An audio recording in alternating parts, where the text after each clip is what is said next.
नमस्कार, एक बार फिर से मैं आप सभी के सामने उपस्थित हूँ बेहद महत्वपूर्ण टॉपिक के साथ। यहाँ पर एक बहुत बड़ा फैसला लिया गया है राजस्थान सरकार के द्वारा। उन्होंने पुलिस भर्ती में 33% अब आरक्षण प्रदान कर दिया है महिलाओं को, यानी कि किसी भी स्थिति में 33% जो पुलिसकर्मी होंगे उनमें महिलाएं शामिल होंगी। बाकी पुरुष रहें उसमें कोई लेना देना नहीं है उनसे, लेकिन 30% इज नाउ फिक्स कि आरक्षण मिल चुका है। अच्छा, कैसे आप लोगों को क्या लगता है कि ये जो चीज़ें करी गई हैं राजस्थान सरकार के द्वारा, ये सही है या नहीं है? साथ ही साथ यूपी जैसे क्षेत्र हैं, बिहार जैसे क्षेत्र हैं, वहाँ पर इस तरीके के आरक्षण जो है वो लाने चाहिए महिलाओं के लिए या नहीं लाने चाहिए? देखिए, यदि हम महिला सशक्तिकरण की बात कर रहे हैं तो महिला सशक्तिकरण हमारे टॉपिक में है, यूपीएससी में बहुत ही ज़्यादा महत्वपूर्ण हो जाता है। तो महिला सशक्तिकरण में सिर्फ ये नहीं है कि हमें योजनाओं के माध्यम से उनको फ्री में पैसा देना है, वो फ्री बीज हो जाएगा जो कि इकोनॉमी के खिलाफ है, हमारी स्टेट की इकोनॉमी के खिलाफ है। फ्री बीज चीज़ें वितरित करना, फ्री में बिजली देना, फ्री में गैस सिलेंडर उपलब्ध करवाना, फ्री में किसी को भत्ता प्रदान करना, बेरोजगारी भत्ता देना, ये हमारी इकोनॉमी के खिलाफ है, ये हमारे स्टेट इकोनॉमी के खिलाफ है, जो हमारे जो रेवेन्यू है उसको कम कर रहा है। ठीक है, लेकिन सरकार क्या करती है, चुनाव के चक्कर में वो फ्री बीज पर ज़्यादा ध्यान देती है, और हिमाचल प्रदेश अभी इसको भुगत भी रहा है क्योंकि उसके पास 96,000 करोड़ का कर्जा हो चुका है इन्हीं फ्री बीज के चक्कर में। अब आ जाते हैं, राजस्थान गवर्नमेंट का ये जो महिला सशक्तिकरण का कदम है ये वाकई अच्छा है, क्योंकि यदि हम महिलाओं को सशक्त करना चाहते हैं तो हम उनको फ्री में सामान उपलब्ध करवाने की बजाय इस तरीके से नौकरियों में आरक्षण दे दें, उनकी जो भागीदारिता है उसको बढ़ाएं। और यही है आपका महिला सशक्तिकरण कि महिलाओं की भागीदारी हर क्षेत्र में बढ़े, चाहे वो आपका संसद में भागीदारी हो, चाहे वो आपका पुलिस में भागीदारी हो, सेना में भागीदारी हो, डॉक्टर हो, कॉलेजेस हो, शिक्षा में हो, हर जगह पर उनको आप रिजर्वेशन प्रदान करिए इस तरीके से, ताकि आप जो कहना चाहते हो ना कि हम इनको पैरों पे खड़ा करना चाहते हो, एक महिला मेरे हिसाब से तभी पैरों पर खड़ी होती है जब वो पूरी तरीके से अपने ऊपर इंडिपेंडेंट है फाइनेंशियली, तब उसको कहा जाता है कि अपने पैरों पर खड़ी हो चुकी है। अब इसका मतलब ये नहीं कि अब उसको किसी की ज़रूरत नहीं है, डजंट मीन कि उसको किसी की ज़रूरत नहीं है। अब ये है कि जो सामाजिक उसके ऊपर से बोझ है वो हट चुका है। ठीक है, अब वो आराम से अपना जीवन यापन कर सकती है, क्योंकि अब वो अपने पैरों पर पूरी तरीके से खड़ी है और फ्री है। यही एक महिला, मैं एक महिला हूँ, एक महिला की जो थिंकिंग होती है शायद आप लोग कनेक्ट कर पाओ। यदि आप महिला हैं, मेरी अभी बात को सुन रही हैं, तो शायद आप मेरी बातों से अग्री करेंगी कि एक महिला के लिए सबसे बड़ी चीज़ ये होती है कि वो अपने पैरों पर खड़ी हो जाए, वो भी फाइनेंशियली इंडिपेंडेंट। यही हमारे लिए महिला सशक्तिकरण है। और ये कैसे होगा? जब हमें जॉब्स दी जाएंगी, जब हमें आरक्षण दिया जाएगा जॉब्स में, तब हम क्या है, फाइनेंशियली इंडिपेंडेंट हो सकते हैं, जो कि राजस्थान सरकार ने किया है, and which is very good. मैं योजनाओं को उस तरीके से नहीं कहूँगी कि फ्री में पैसा दो महिलाओं को, बिल्कुल भी मत दो। महिला से संबंधित जो भी योजनाएं चल रही हैं आप भले ही उनको बंद कर दो, लेकिन आप महिलाओं को क्या करो, उस तरीके से जॉब्स दिलवाओ। अब बात आ जाती है कि उतनी पढ़ी लिखी नहीं है महिलाएं, तो हम कहाँ से जॉब दिलवाएं? अगर पढ़ी लिखी नहीं है तो आपकी फैक्ट्रीज़ भी है ना जहाँ पर महिलाएं वर्क कर सकती हैं। बहुत सारा आप वर्क कल्चर विकसित करिए गाँव में जहाँ पर वो काम कर सकें। खेती किसानी में आप उनकी भूमिका को पहचानिए। हम सिर्फ किसानों की बात करते हैं, हम कभी महिला किसानों की बात क्यों नहीं करते हैं? क्योंकि हम उनकी भूमिका को पहचान ही नहीं पा रहे। ठीक है, चलिए, ये तो रहा एक सामाजिक मुद्दा जो हमने इतनी छोटी सी कन्वर्सेशन में समझने की कोशिश करी। अब हम इस टॉपिक को पूरा डिटेल में समझेंगे, क्या इंपॉर्टेंट चीज़ें हैं इसको भी समझेंगे। मेरा नाम है प्राची मिश्रा और संस्कृति आईएएस के इस प्लेटफॉर्म पर आप सभी का स्वागत है। चलो अब देखते हैं भाई टॉपिक ये इंपॉर्टेंट क्यों हो जाता है, क्योंकि यहाँ पर आरक्षण दे दिया गया है पुलिस भर्ती में महिलाओं को।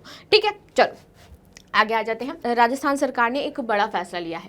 कैबिनेट की बैठक में उन्होंने पुलिस भर्ती में महिलाओं को 33% आरक्षण देने पर मुहर लगा दी है। इसके लिए राज्य सरकार ने पुलिस अधीनस्थ सेवा अधिनियम 1989 में संशोधन किया है। ठीक है, जिसके जरिए महिलाओं को इसका लाभ दिया जाएगा। तो यदि आपको कुछ बढ़ाना है तो आपको कहीं ना कहीं संशोधन करना पड़ेगा, और संशोधन किसमें किया गया है? पुलिस अधीनस्थ सेवा अधिनियम 1989 में, जहां पर ऐसा कुछ भी नहीं लिखा था कि भाई महिलाओं को 33% आरक्षण दिया जाएगा। अब इस बिंदु को उसमें ऐड किया गया है और लिखा गया है कि अब महिलाओं को पुलिस की सेवा जो है उसमें 33% आरक्षण मिलेगा। चलो आगे आ जाते हैं। सरकारी कर्मचारियों की मृत्यु होने पर उनके आश्रित रिश्तेदारों को भी अब यहाँ पर पेंशन दी जाएगी। एक ये भी महत्वपूर्ण बदलाव यहाँ पर किए गए हैं कि जो भी उनके रिश्तेदार आश्रित हैं उनको भी अब यहाँ पर पेंशन मिलेगी, क्योंकि राजस्थान सरकार ने कुछ पेंशन के नियमों में भी बदलाव किए।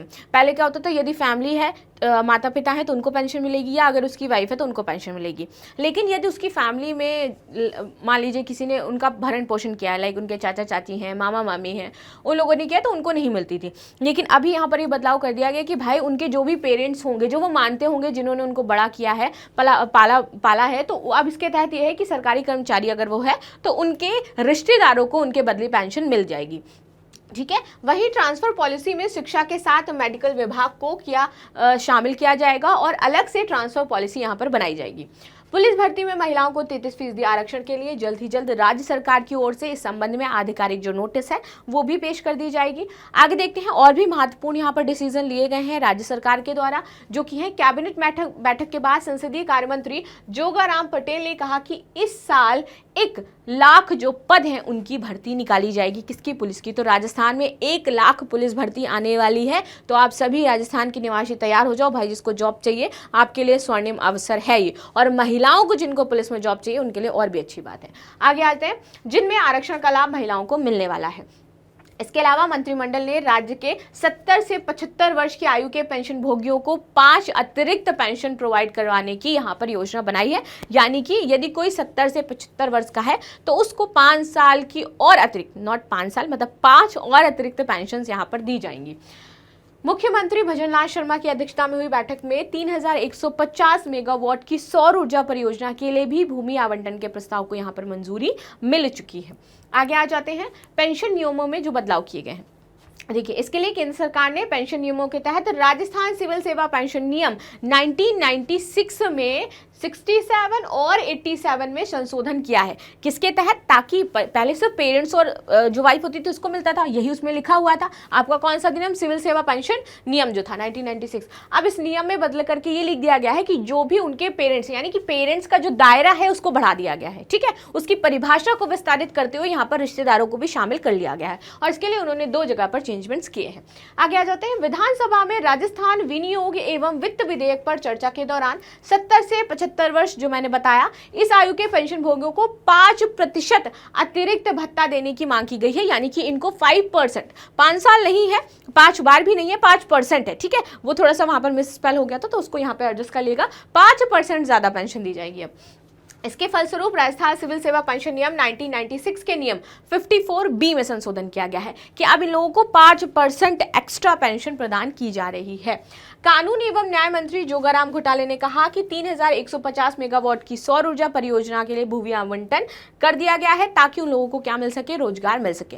अब आगे आ जाते हैं, एक इंपॉर्टेंट चीज ये हो जाती है कि आपकी जो पुलिस SI की परीक्षा थी राजस्थान की, क्योंकि उसके पेपर लीक को लेकर के बातें चल रही थी, उसमें कहा जा रहा था घोटाला हुआ है, तो अब उसकी परीक्षा आपकी रद्द हो सकती है। जितने भी लोगों का सिलेक्शन हुआ है भाई, अब आप ये सोच करके चलिए कि रद्द होगी तो आपको दोबारा से एग्जाम देना पड़ेगा। तो अब जितने भी लोग इसमें पास हुए थे तो दोबारा से प्रिपरेशन अपनी शुरू कर दें, क्योंकि ये मुद्दा बहुत तेजी से चल चुका है और अंतिम फैसला राज्य को अभी लेना है। लेकिन मोस्ट ऑफ द टाइम ये कहा जा रहा है कि आपका रद्द ही होगा। ठीक है, तो पेपर लीक के कारण विवादों में चल रही पुलिस SI भर्ती परीक्षा को रद्द किया जा सकता है। SI में कुल आपके 859 पदों पर भर्तियों के लिए परीक्षा का आयोजन किया गया था। किसके द्वारा? राजस्थान लोक सेवा आयोग के द्वारा। कब हुआ था? तो सितंबर 2021 की बात है, ये तब हुआ था।